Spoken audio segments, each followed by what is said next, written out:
거창한 주제를 잡은 것 같아서 사실은 되게 송구스럽고 그거에 비해서 치열한 고민이 얼마만큼 있었는지는 저 스스로도 좀 반성하고 있는데요. 제가 준비한 내용은 한국의 경제 위기에서 어떻게 디지털 영역에서 출구 전략을 찾을 건데 이 불을 켜주시기는 어렵나요? 그게 방향의 앞에를 집중합니다.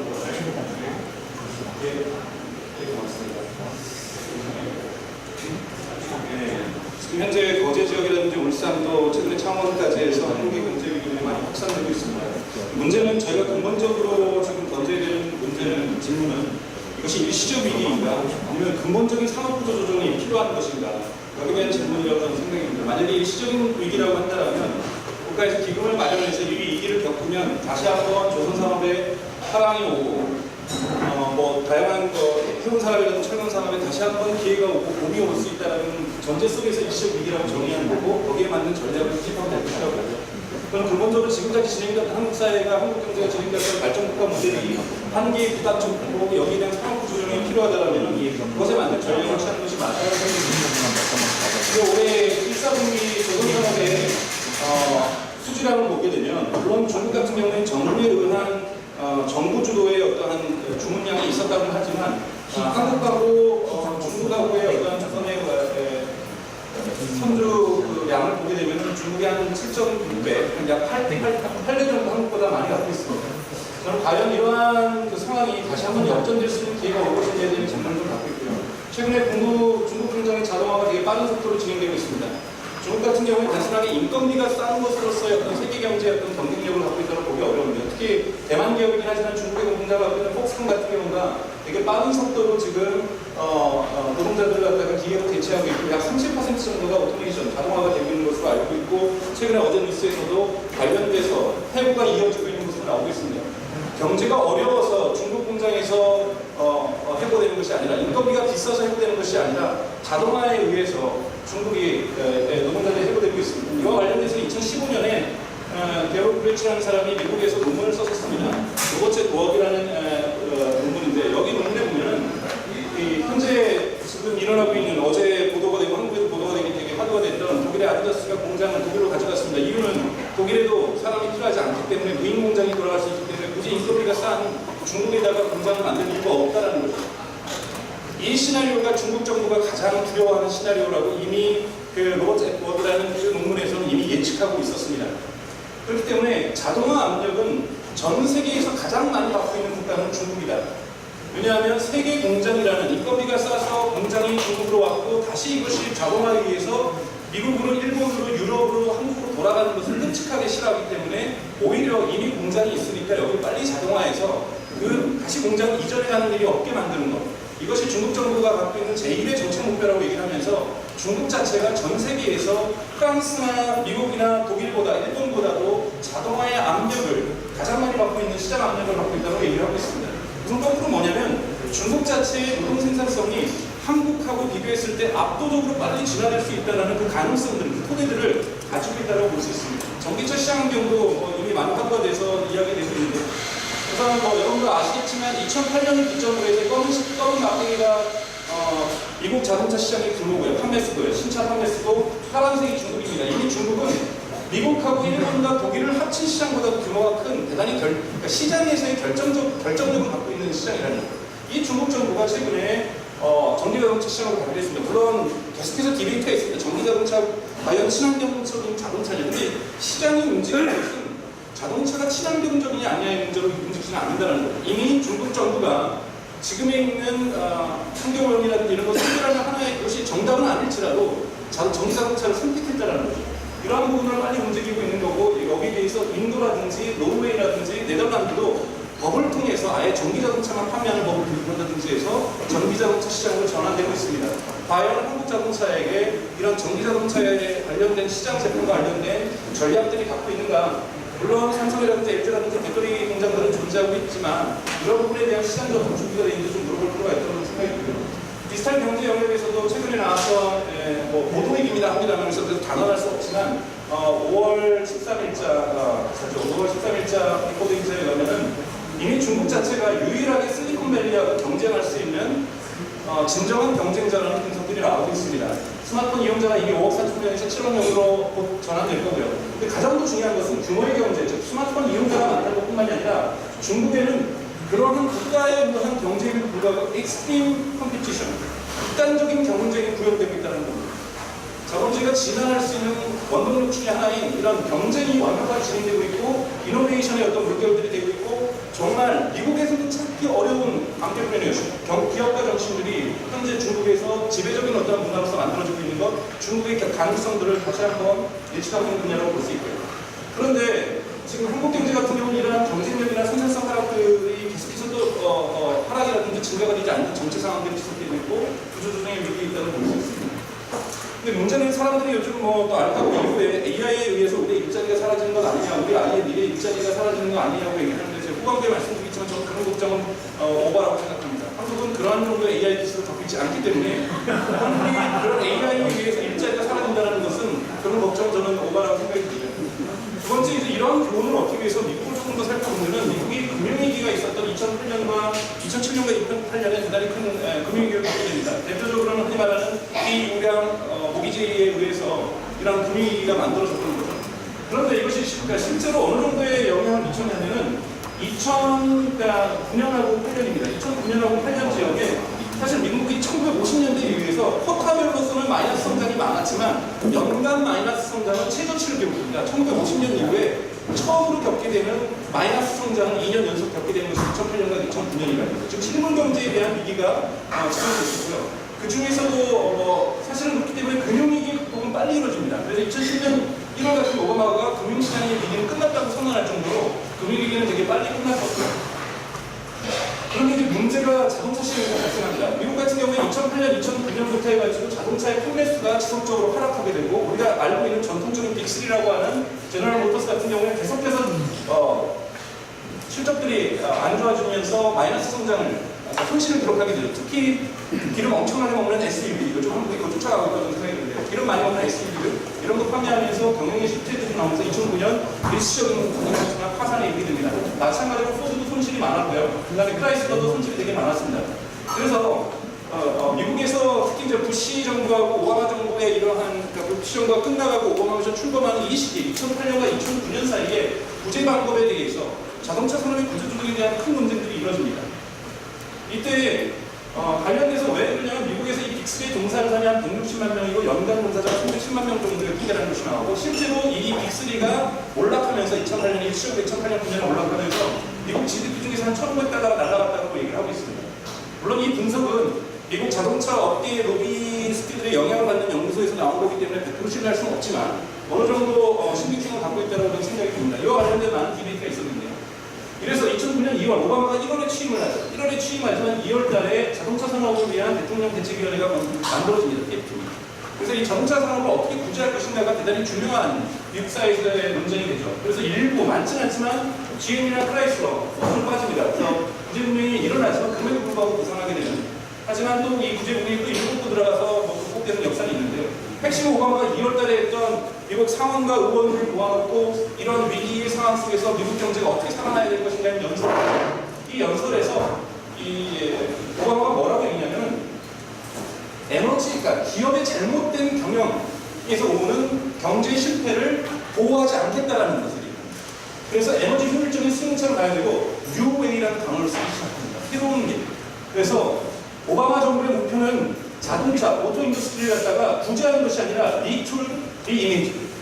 새롭게 조직해서 새로운 길로 자동차 산업을 만들겠다고 얘기하면서 자동차 산업에 대한 일상적인 구제가 아니라 현대의 자동차 산업이 아니라 미래의 자동차로 가기 위해서 자동차를 리쉐이핑하겠다는 의지를 밝히고 있습니다. 이와 관련돼서 그래서 결국은 뭐냐면 컴피트, 경쟁력이 있고 이길 수 있는 자동차 산업을 만듭니다. 여기에 사실은 이를 위해서 백악관의 미국 대통령실의 세 개의 위원회가 연합 TF를 구성합니다. 거기에 이제 대통령실이 참여하고 미국 국민경제자문위원회가 참여하고 과학기술정책실이 참여를 하게 됩니다. 여기에서 한 8개월간 연구를 통해서 2009년 오바마가 집권하는 게 2009년 1월이면 8월 달에 이것이 조인되고 공식적으로는 국민들에게는 2009년 9월에 발표되는 미국 혁신을 위한 전략이라는 스트래티지 포 아메리칸 이노베이션이라는 문서가 나옵니다. 이 문서가 사실은 지금까지 오바마의 모든 정책을, 산업 정책을 결정하는 근간이 되고 그 철학을 다 담고 있습니다. 여기서 2009년 기본 마련이 나오고 이걸 업데이트를 2019년에 하고 문서가 예를 들면 2009년 문서 같은 경우에는 20페이지 정도밖에 안 됩니다. 이걸 완성해서 똑같은 문서가 2015년에는 120페이지 정도로 완벽적인, 그러니까 이론적인, 경제학적 이론까지도 다 담아내는 완벽한 문서로 변하게 됩니다. 여기에서 골간적으로 좀 말씀을 드리면 이런 걸 디테일하게 좀 말씀드리긴 그렇지만 첫 번째 기타 등등에서 미국의 혁신 블록을 만들자라고 얘기합니다. 이 경제 위기를 돌파할 수 있는, 그러니까 이노베이션 블록을 만들어야 된다고 주장을 하게 되는데요. 여기에서 예를 들자면은 얘기하고 있는 것이 새로운 경쟁 시장 환경을 만들어야 된다. 어떻게 그냥 만들게? 그래서 망중립성도 되게 중요한 부분이 나옵니다.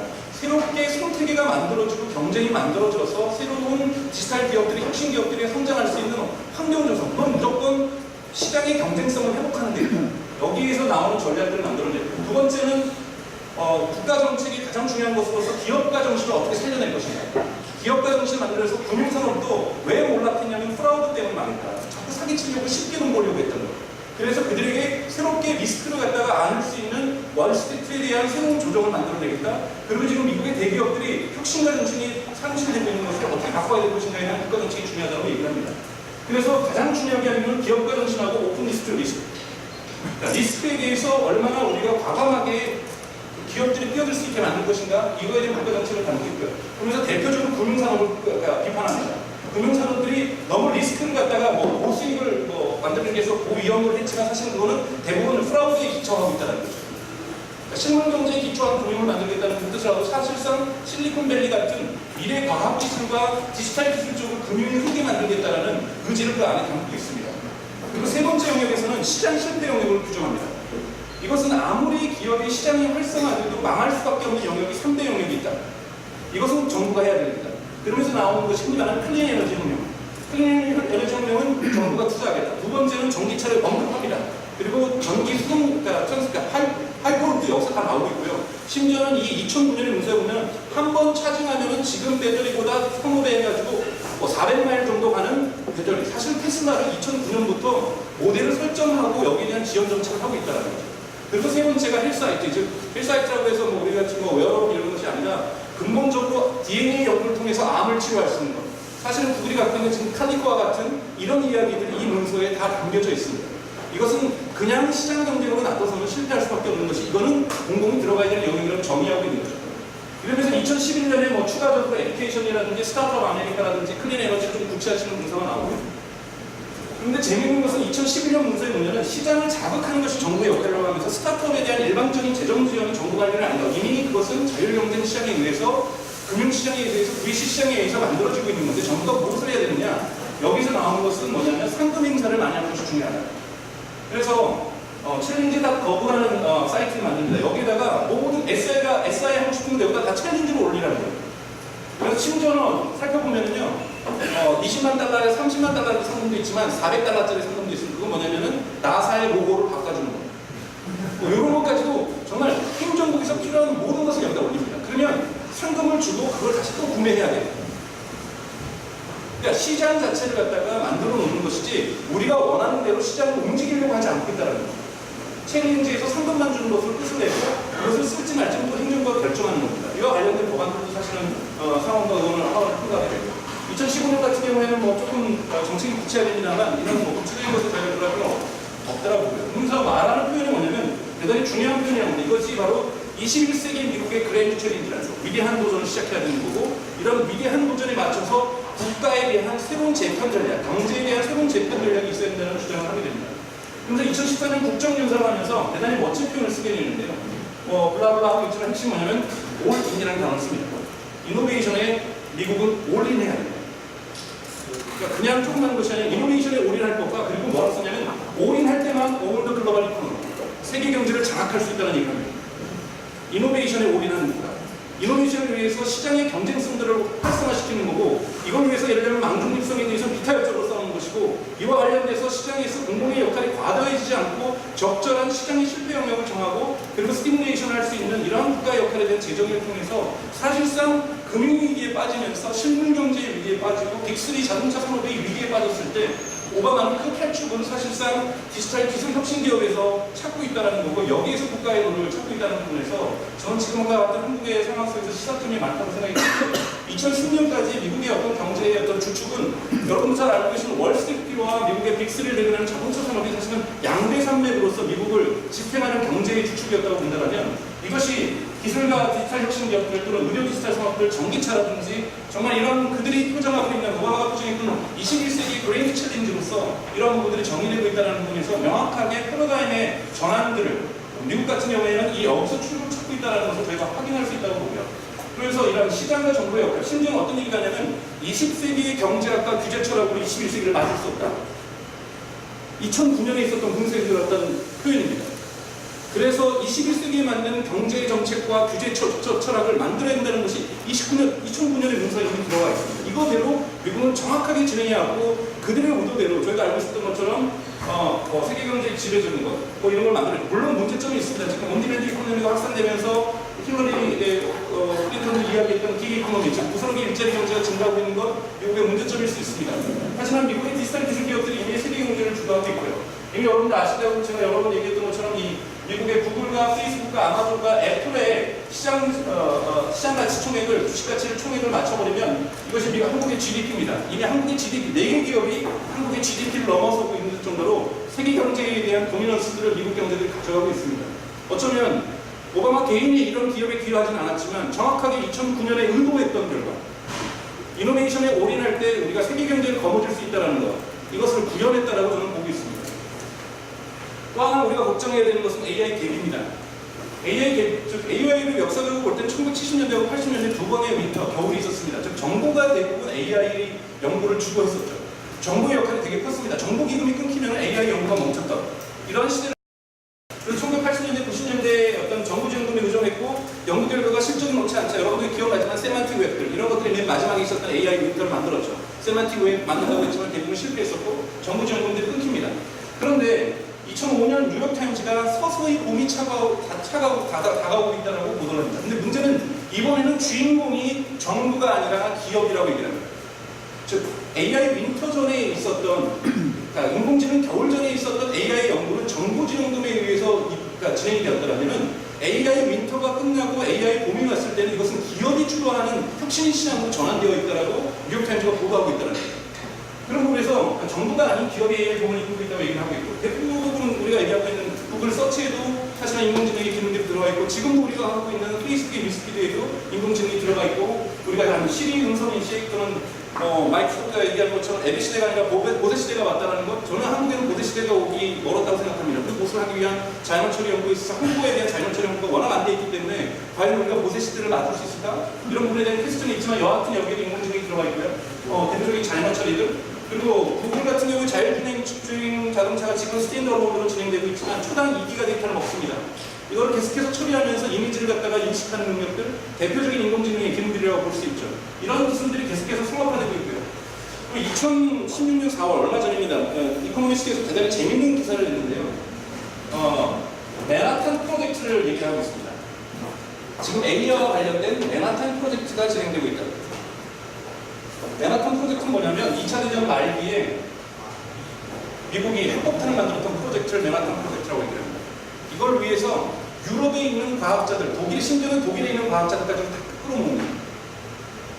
이걸 통해서 미국이 핵폭탄을 만들어내고 기술적 진화를 이뤄내고 그런데 이 이코노미스트가 얘기하는 것은 지금 AI와 관련돼서는 똑같이 다만 정부가 아니라 기업에 의해서 맨하탄 프로젝트가 있다는 거죠.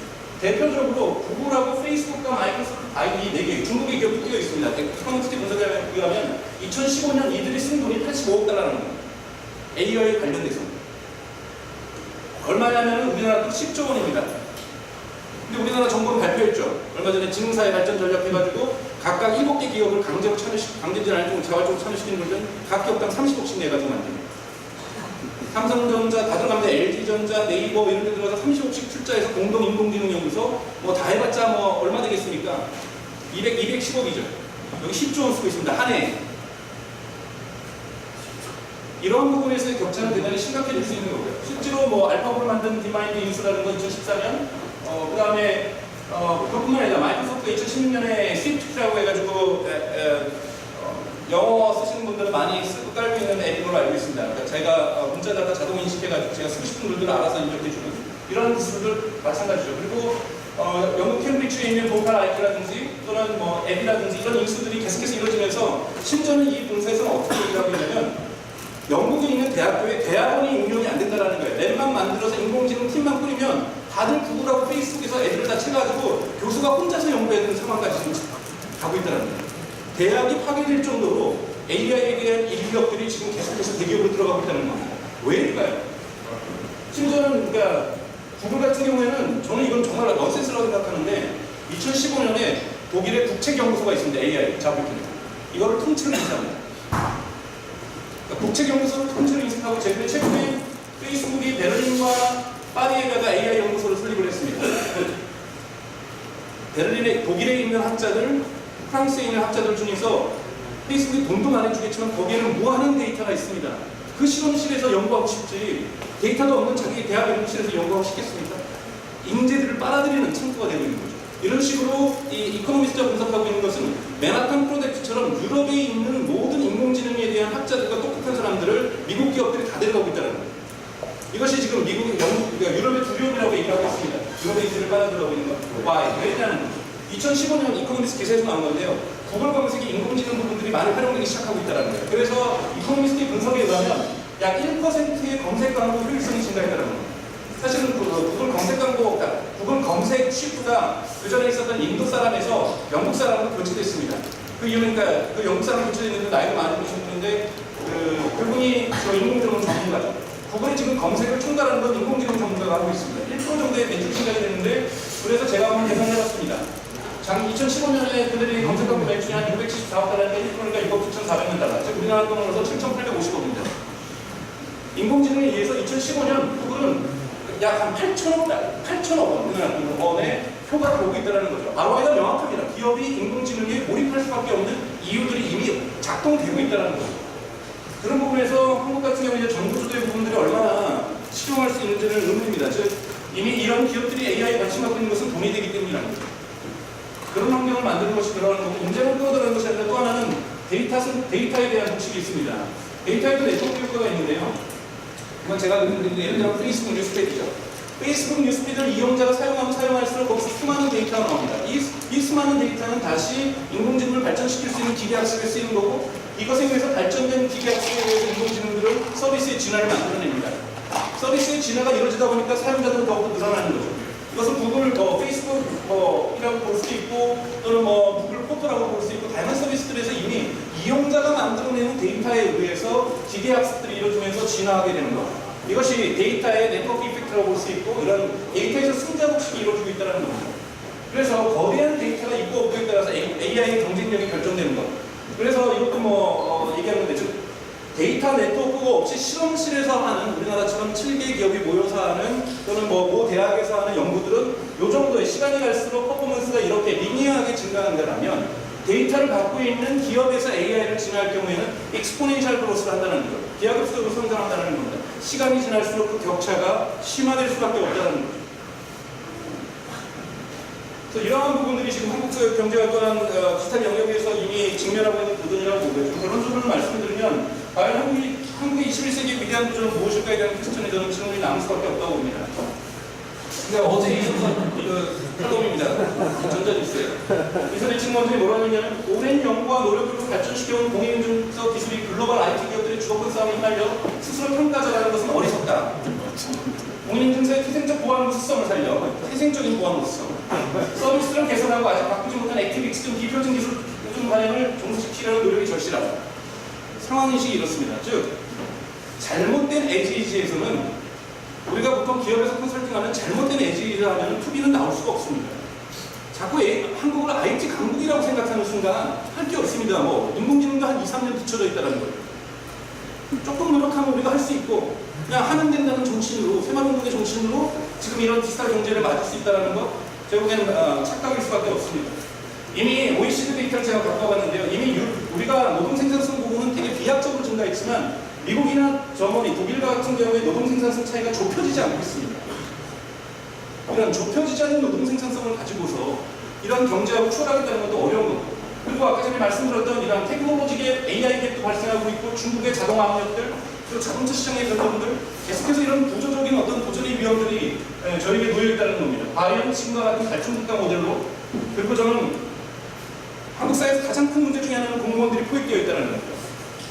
그들이 전문성이 떨어지다는 건 외부 전문가들, 기업에 보내주는 전문가들 보고서에 의해서 성장하다 보니까 포획되어 있는 공무원들 그리고 대기업들이 저는 어떠한 지배구조의 문제도 존재하고 있지만 가장 크게는 혁신 능력이 상실되고 있고 기업가 정신들 위험한 것을 무릅쓰고 것이 아니라 어떻게 그냥 네트워크 만들어서 이미 뭐 무슨 당원이 결혼해서 같이 그냥 도와주는 이렇게 하면서 비즈니스 만들어내는 거예요. 철저하게 무에서부터 유를 만들어내고 거기에서 경쟁하는 정신들이 사라지고 있는 것 이러한 부분에서 혁신 정신이 상실되고 있고 기업가 정신이 상실되고 있는 것이 한국 경제에 어쩌면 더 큰 어떤 대기업의 지배구조보다 더 큰 문제가 아닌가라는 생각이 들고 있고요. 그래서 한국 경제에 대한 21세기에 맞는 구조조정이 있어야 되고 저는 근본적으로 한 가지가 이루어져야 된다는 거고 아까 전에 오바마가 썼던 표현을 한다면 리툴드 리이미징 새로운 상상 속에서 새로운 툴로 새롭게 조직화되는 것. 자동차 산업을 버리자는 얘기가 아닙니다. 조선 산업에 대한 것을 버리자는 것이 아니라 조선 산업도 자동차 산업도 에너지 산업도 모든 것도 새롭게 상상되고 새롭게 조직화되어야 된다는 겁니다. 이러한 부분들이 필요하다는 거고 그래서 제가 이제 쓰고 있는 표현은 넥스트 이코노미 X라고 해서 X는 이제 불특정 다수를 얘기하는 거니까 여기다가 여러 가지를 집어줄 수 있다고 생각합니다. 에너지 같은 경우에도 최근에 미국 에너지국이 밝혔습니다. 이거는 이틀 전 거죠. 이틀 전 기사인데요. 이거 오늘 제가 좀 맡았으니까 얼마 정도입니다. 5월 25일자 기사네요. 그러니까 물론 100%는 아니지만 데이 피크 시간에 가장 많이 에너지를 쓰는 시간에 100%를 솔라 에너지를 가겠다는 것을 미국 연방정부에서 목표로 세웠습니다. 남들은 이거 얘기하면 한국에서 얘기하면 허경영 같다고 얘기할 수도 있습니다. 그러나 이런 불가능한 목표를 세우고 여기에 대해서 나아가는 겁니다. 그리고 포르투갈 같은 여러분들은 여러분 언론에서 많이 알려졌지만 지난 몇 주 전이죠. 나흘 동안 100%를 국가를 재생에너지로만 운영해봤습니다. 가능하더라는 거예요. 이것이 지금 전 세계적으로 재생에너지를 많이 쓰는 국가의 표시입니다. 캐나다 많이 쓰고 있고요. 심지어 브라질도 많이 쓰고 있습니다. 한국 하였습니다. 남북한은 둘 다. 재생에너지를 쓰면서 국가를 운영하는 유럽 국가들도 많이 증가하고 있고요. 미국도 어느 정도 색깔들을 변화시키고 있습니다. 근데 한국은 하얗다는 거죠. 매번 얘기합니다. 원전은 깨끗하고 화력발전소가 좋고 이것이 싸우고 이것이 기술적으로 완벽하고 새로운 상상을 계속해서 막습니다. 그러나 이미 미국이라든지 포르투갈이라든지 가장 중요한 독일도 마찬가지고요. 계속해서 영상이었는데 영상 볼 시간 없을 것 같고요. 독일은 지금 98% 정도까지 재생에너지를 만들어내기 시작하고 있습니다. 노력하면 불가능한 것도 만들어내는 거고 새로운 트랜스포트 시스템에 대한 논의도 있어야 됩니다. 미국은 2020년부터 신차는 모두가 인터넷에 가입해야 하지만 신차도 그래서 작동하는 법안은 지금 통과됐습니다. 신차는 모두가 인터넷에 가입해야 됩니다. 그럼 그 데이터를 누가 가져갈 것이냐. 이러한 것을 우리가 베이클 투 베이클에서 V2V죠. 그리고 유럽연합도 마찬가지로 미국하고 속도를 맞춰가고 있습니다. 그런데 재밌는 건 뭐냐면 유럽연합은 에너지, 그러니까 통신사하고 자동차 사업의 로비력이 되게 큽니다. 그래서 그 데이터를 통신사하고 자동차가 나눠받는 형식으로 논의가 이루어지고 있어요. 그러나 미국은 이것을 통신사에도 주지 않겠고 자동차 산업에도 주지 않겠고 이걸 오픈 생태계로 열어놔서 여기다가 또 하나의 이코시스템, 스타트업들이 만들어낸 생태계를 만들고 정책 방향을 정하고 있습니다. 저희 나라 어떻게 되겠습니까? 당연히 통신사하고 자동차 업체가 싸우고 있습니다. 자동차에서 수없이 만들어지는 데이터를 전통적인 산업자들이 갈각 나눠먹으려고 하는 상황 속에서 과연 새로운 자동차 V2V와 관련된 커뮤니케이션 속에서 데이터 속에서 산업이 일어날 것인가에 대해서는 저희가 반성해야 될 부분이 있을 거라고 생각이 들고요. 이런 V2V는 유럽에서 볼 때는 대단히 많은 스피로버 이펙트를 갖고 있습니다.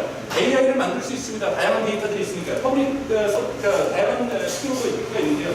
특히 이런 것은 자동차가 모두가 데이터를 만들어내게 되면 그 자동차를 되게 분석해서 예를 들자면 다양한 AI를 진화시킬 수 있고 출퇴근 시간을 줄인다든지 교통정체 해소한다든지 이러한 공익적인 가치들도 가질 수 있고요. 그리고 이러한 것을 운영하는 다양한 서비스들이 나왔을 때 물론 프라이버시라든지 개인 데이터의 보호는 더욱더 강화돼야 될 거라고 저는 생각합니다만 이러한 부분들이 같이 병행한다면 충분하게 새로운 세상들이 열릴 수 있을 거라고 생각합니다. 특히 한국 같은 경우 수도권이 집중된 이런 자동차가 집중된 도시이기 때문에 충분하게 경쟁력이 있을 거라고 보고요. 자동차도 마찬가지죠. 저는 전기차가 문제는 있습니다만 가장 중요한 건 워커블 시티를 만드는 것. 대도시 중심으로 해서 걸을 수 있고 특히 저는 모든 버스하고 개인적으로는 관광버스는 다 전기차로 가야 된다고 생각합니다. 서민들이 중앙차선에서 기다리면서 저 막고 있는 매연들 물론 다른 그러니까 재생에너지가 먼저 전제가 돼야 되지만 우리가 걸을 수 있고 밥 먹고 산책할 수 있는 도시가 만들어져야 되고 제비가 돌아오고 산새들이 돌아올 수 있는 도시를 만드는 것은 저는 불가능한 영역이 아니라 가능한 영역이라고 생각합니다. 이러한 부분들도 만들어 나가는 것도 되게 필요하다고 보고요. 그래서 실제로 구글은 하고 있습니다. 구글은 내부적으로 한국인 잘 보도가 안 됐지만 사이버버그 랩이라고 해서 뉴욕시티를 이렇게 바꿔가려고 노력하고 있습니다. 이미 뉴욕하고 많은 협상들이 논의되고 있습니다. 메트로폴리탄처럼 많은 데이터와 여기에서 우리가 바꿨을 때 편익을 줄 수 있는 도시는 별로 없습니다. 서울 또한 저런 것을 할 수 있다고 보고요.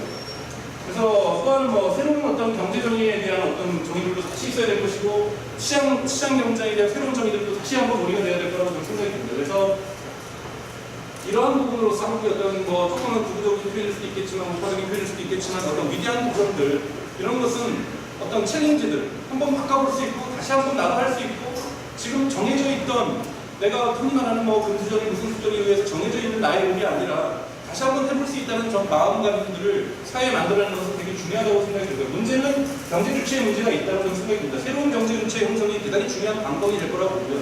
이 부분에 있어서 한국 경제의 미래가 저는 결정되지 않다고 싶습니다. 그래서 저는 근본적으로 지금에 있는 대기업을 혁신하거나 뭘 혁신하는 것이 아니라 새로운 경제 주체를 빠르게 형성하면서 새로운 경제를 만들어 나가는 노력들이 있어야 될 거라고 생각하고 조금 이렇게 주소가 없었지만 제 발표는 마치고 또 오늘 시간을 들어가도록 하겠습니다.